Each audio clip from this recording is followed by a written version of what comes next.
Attention, citizens of planet Earth. This is a public service announcement. We have come to tell you that everything that you have been told. LockEmUp hoops. We just talked about Boston Celtics and the epic dumpster fire of a trade trade that didn't happen, and the NBA draft of Jaylen Brown at number 3, and then 2 other guys. I can't pronounce the names. Sorry, no disrespect to you guys. So that was a little bit of a little damper, but we're gonna get on a little bit more positive note.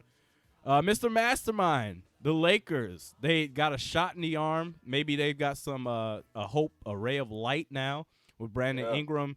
That dude has a smooth game, man. He looks very, very, very comparable to KD. You know, I mean, they say he needs to eat a sandwich or something like that. I mean, he'll grow. He's still young, but Mastermind, what do you make of Laker Nation right now? Yeah, I'm excited. I got to talk about that a little bit. I'm excited. So the young core, you know, it's starting to come together now. You know, you got D'Angelo Russell, you have Jordan Clarkson. Even though Jordan Clarkson restricted free agent, you know they're gonna sign him anyway. He has so much potential. And then you have Brandon Ingram now, and then you have Julius Randle. Those 4 alone, that's a good nucleus to start around. It's gonna take some time. It'll probably be like a 3-year project.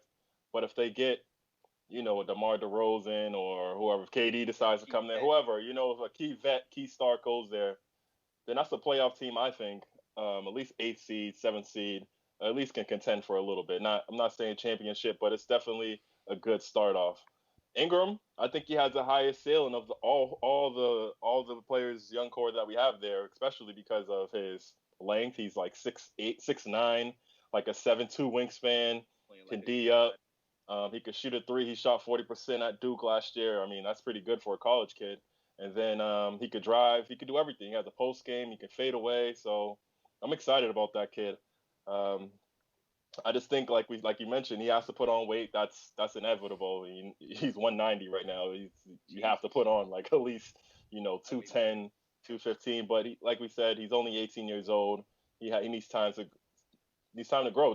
The guy just turned 18, so that will come. I'm not worried about him at all.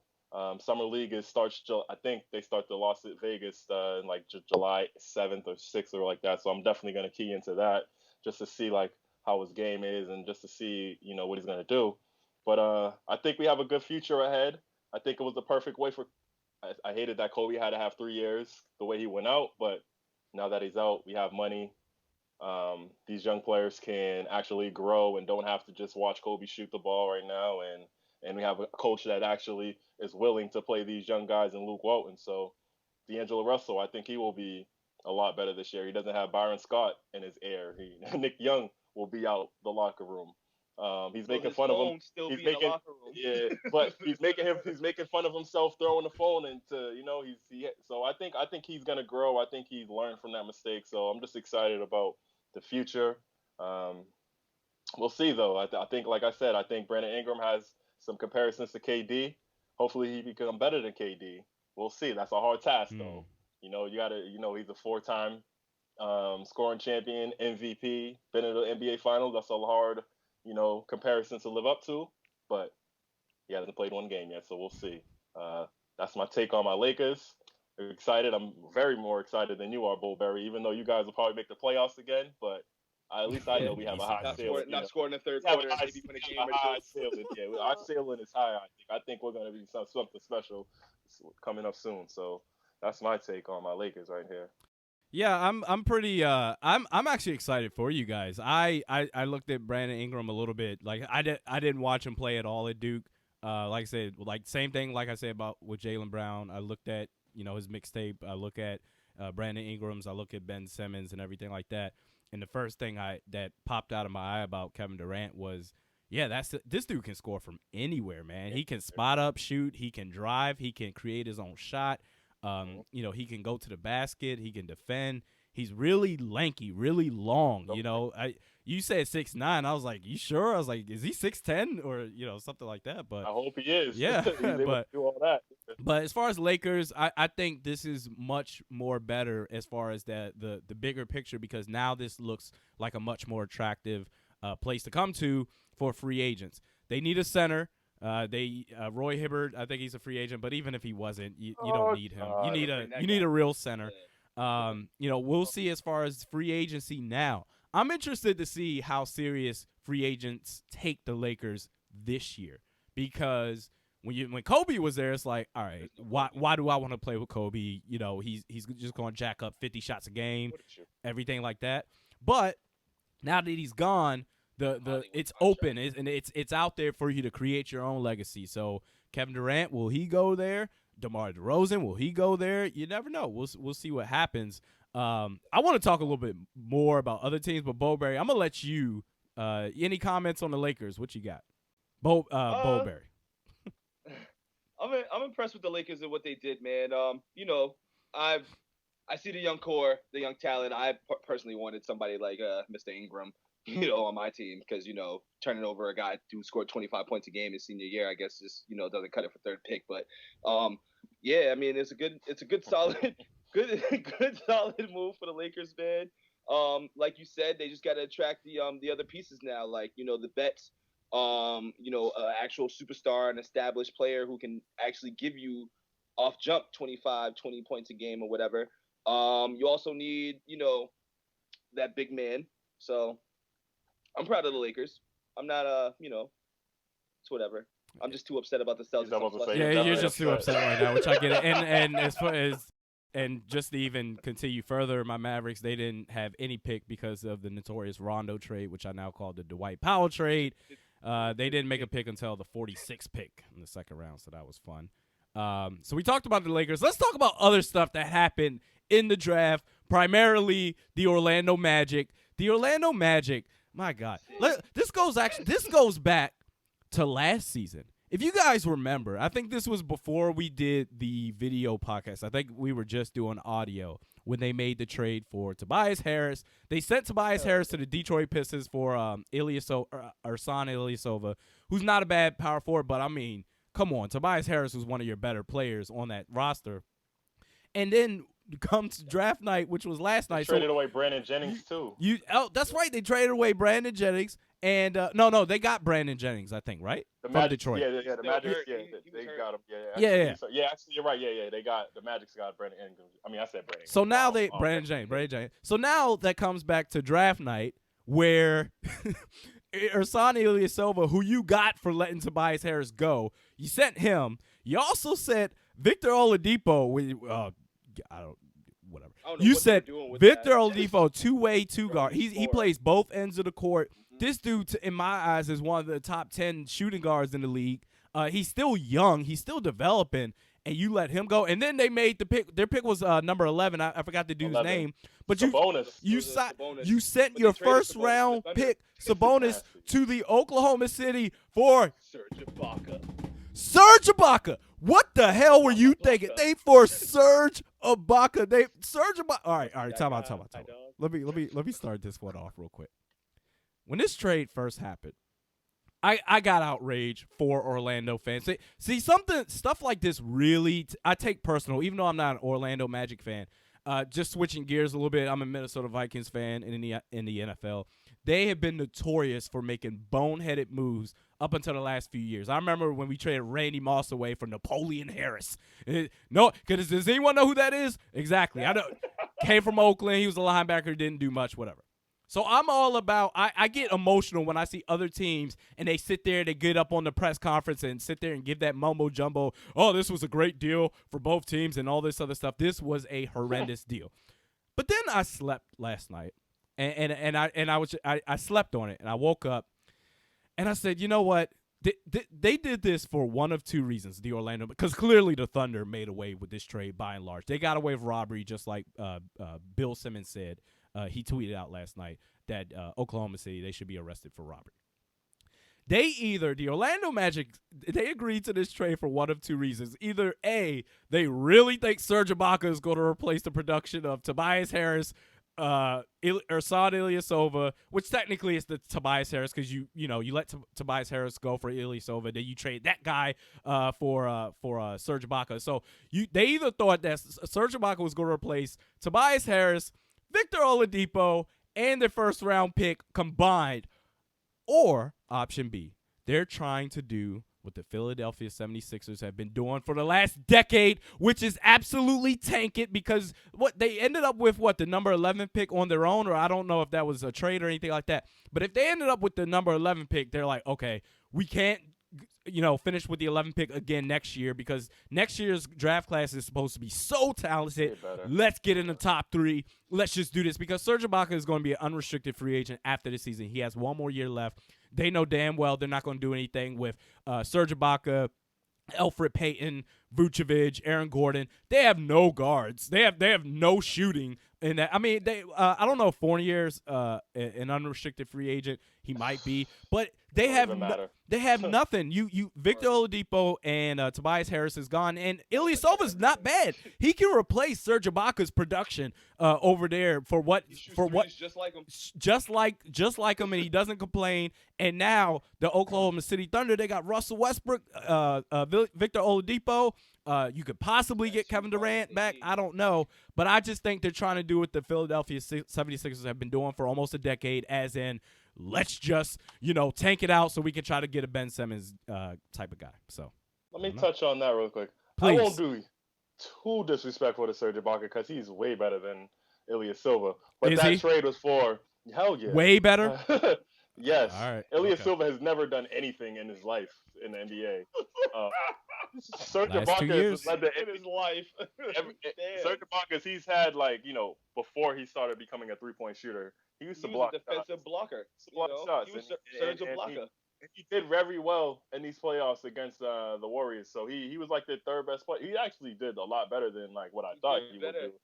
And so that's why they went 3-1 at one point, because of his production. But this trade I think was really he's not that guy. But that dude Domantas Sabonis from Gonzaga, he's just like a hardworking Steven Adams type of dude. He is going to be an annoying player. He's a 6'11" guy who exactly, Arbidas is his father. So he is going to annoy the hell out of his opponents. Those two together, man, I that's a good pickup on him. And then I didn't flagrants all day.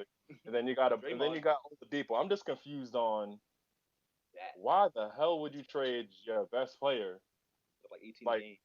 I didn't see anything poorly that he didn't do. I know he has to work on his jump shot, but he's still young. This is his 3rd year. It takes time to develop that. At least he wasn't like a bust or something like that. He was putting up 17 a game. Nowhere close to a bust, yeah. That's what I'm saying. So it's like, why would you trade the best player? Exactly. And that was a weak draft too, but you traded him and you traded a Sabonis. Why trade both of those? So like you said, that makes sense now that you said that the 76ers that way, where you want to blow up your team and just tank. That makes sense. I actually see that now. Because they did that with Michael Carter Williams in Philly. That's exactly how it started. Yep. That actually makes a lot of sense. Or Drew Holiday, actually, my fault. They did with Michael Carter Williams too.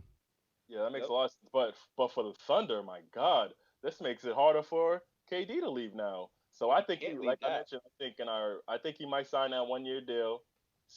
Him and Russell Westbrook talk about it, see what they're gonna do, because Russell Westbrook will be a free agent next year. But you just got to start a shooting guard. I don't know. The Thunder are weird because they don't start certain guys. They might start Roberson again. So I don't know what's up with that. But they're not doing no dumb stuff like that. No, they're not gonna do that. Exactly. You never know, though. You never know. They've been doing it the whole time. There's no way in hell. They've been doing it since they've gotten 2 guards. Listen, the track record shows every 2 guard that averages at least 17 a game, from James Harden on to Kevin Martin to everybody else. The thing is, stop with the bullshit. And I can see that happening just because need the energy off the bench. No, not even that. Victor Oladipo needs the ball in his hand. He operates with the ball in his hand, and you have. It's like a Russell.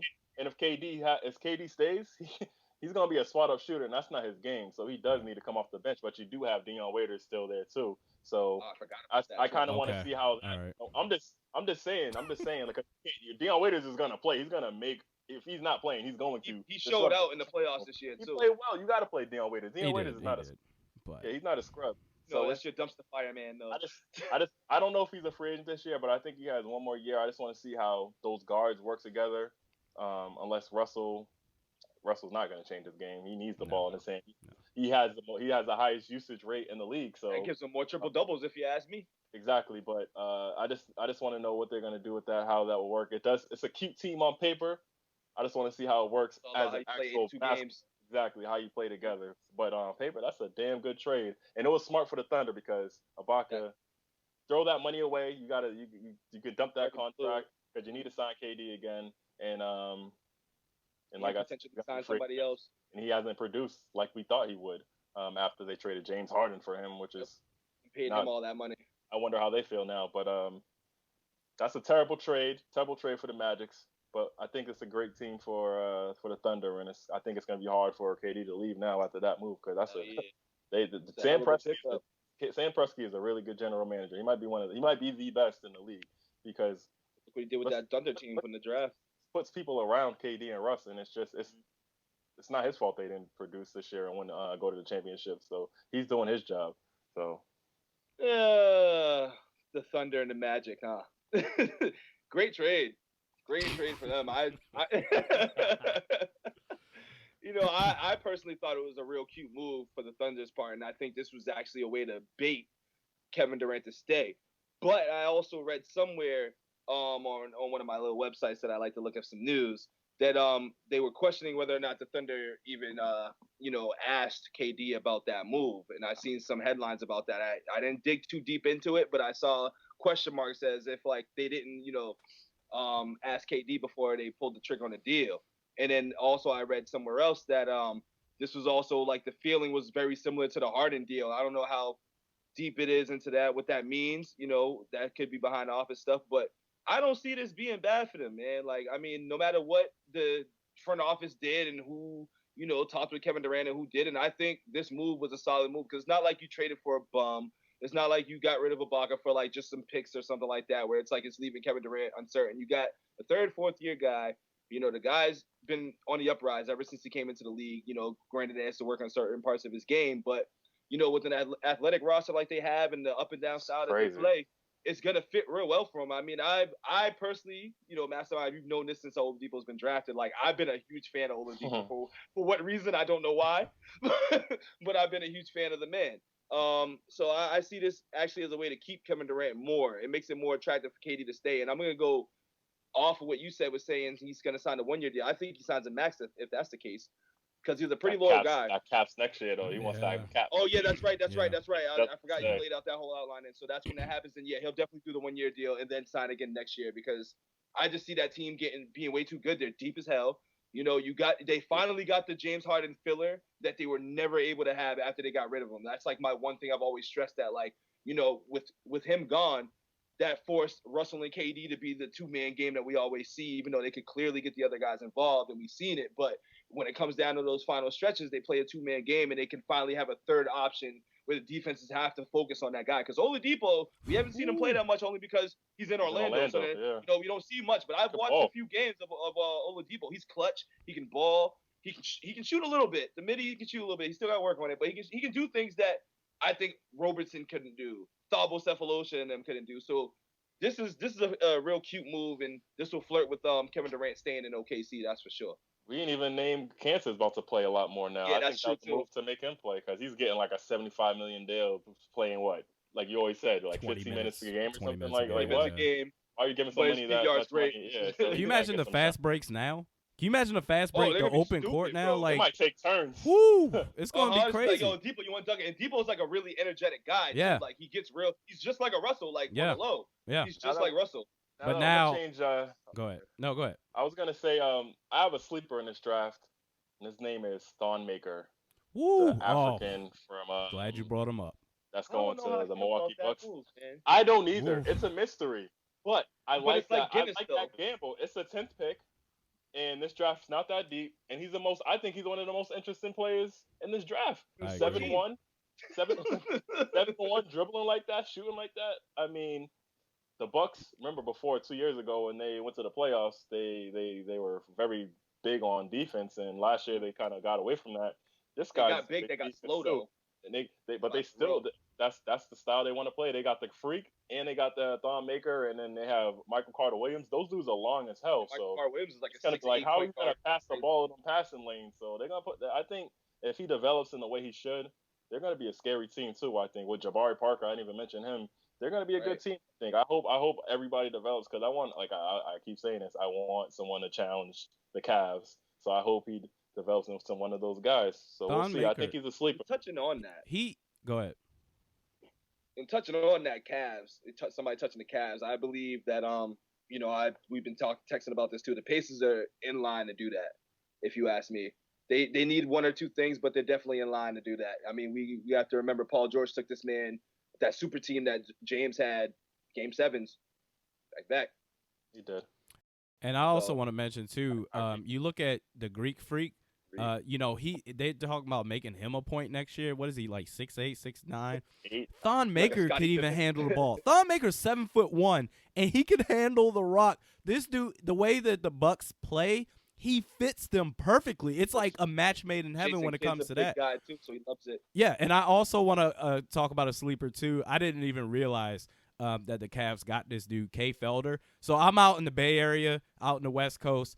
I never even knew this dude's name. I just knew he played at Oakland, and, I'd be at 24-hour fitness working out and stuff like that, and I always see the news they're talking about. I'm like, oh, this dude, and I saw him play, and I'm like, man, this dude looks good. This dude, I've been just absolutely raving about this dude for a while. Not on the pod, but just in public. I'm like, man, this dude, he might be pretty good. He reminds me of Eric Bledsoe, so I mean, he's going to the Cavs. Short, so he's like 5'8". He's 5'9". Right? He's 5'9", and this dude can crazy. ball. This dude can just ball. He's sick with it. So, Thon Maker, I'm glad you brought him up, Mastermind. Kay Felder, I'm interested to see what he does coming off the bench. And BoldBarry, any last second thoughts, or are you still kind of sitting on the therapy couch? Still flustered about Danny, but I'd like to also just chime in about this year's draft. I noticed that it was real overseas heavy, and I know that a lot of international players real hit or miss with them. So I'm surprised that the past I believe past 2 years, maybe 3, that a lot of teams are taking the gambles on the overseas guys who sometimes don't even come in the first year that they get drafted. They usually come back to the following year. I think a few like that was Mirotic and stuff like that, and he's actually pretty solid. Good. Pretty good. Yeah. But I think it's a huge gamble. It's definitely a different thing that I've seen along the draft of the past drafts. It's something different. So I'm just wondering how those draft picks will pan out and what's going to happen with them, because we all saw what happened with Porzingis last year. Everybody reacted and thought he was going to be a bust, and look what happened with that. So I'm wondering if people are going with that type of mind frame and blueprint. So I'm curious to see what happens with that in 2-3 years. I like that, the fact that it is international, because sometimes, those top 5 picks, they're always American, mostly. But then after a while, you're like, oh, man, the rest of these guys don't have that superstar potential. So let me take a chance on one of those guys. Everyone's trying to find their Dirk, their Manus. So they're out there. So yeah. It's a different game out there, though. That's for sure. Because it takes them a little bit to adjust over here. And unless they're that guy.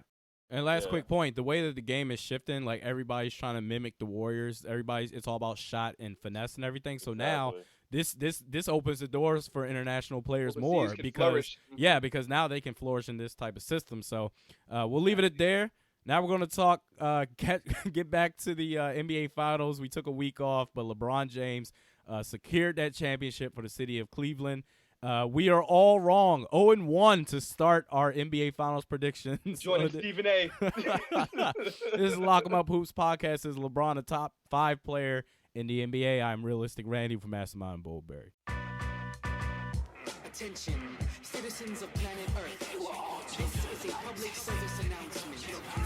We have come to tell you that everything that you have been told is a lie.